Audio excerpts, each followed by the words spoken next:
Kak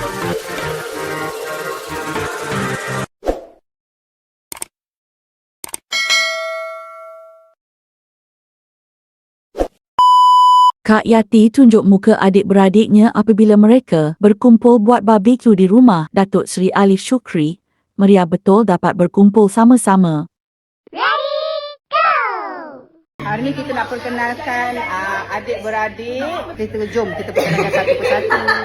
So this is all my sibling. This one, siapa nama? Nama saya Ain.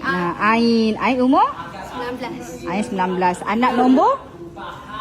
5. Anak nombor 5. Okey, ni pun adik saya juga. Yes, boleh pendek.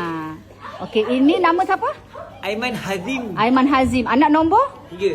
Anak nombor 3. Anak seorang lagi? Saya anak pungut. Kau aku tarik telinga gagang tau. Nama saya Aziza. Hai. Aziza umur? Nama umur 28. Okey. Ya. Perkenalkan diri adik bongsu kita. Nama saya Mariam Nur Amani dan sayalah bongsu kepada semua kau cakap 15. 15 tahun. Okey, ini yang paling manja kali. Ini yang paling manja. Perkenalkan diri? Umur saya 18 tahun. Saya belum pernah disentuh. Okey, anak nombor berapa? Anak nombor 3 daripada 3 orang adik-beradik. 3 orang adik-beradik. Ya, tapi sekarang dah 7. 8. 7. Mana pula ada 8 dapat?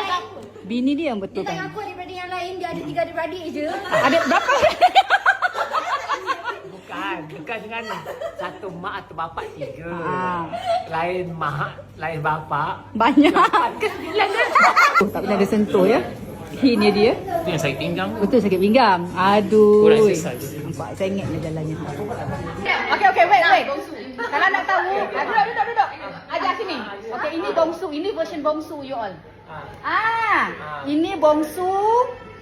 Ini pun bongsu. Lepas tu ada kopi. Ini pun bongsu. Ramai tak daripada kita bongsu. Manja semua ni. Manja kali semua ni ya. Thank you for watching.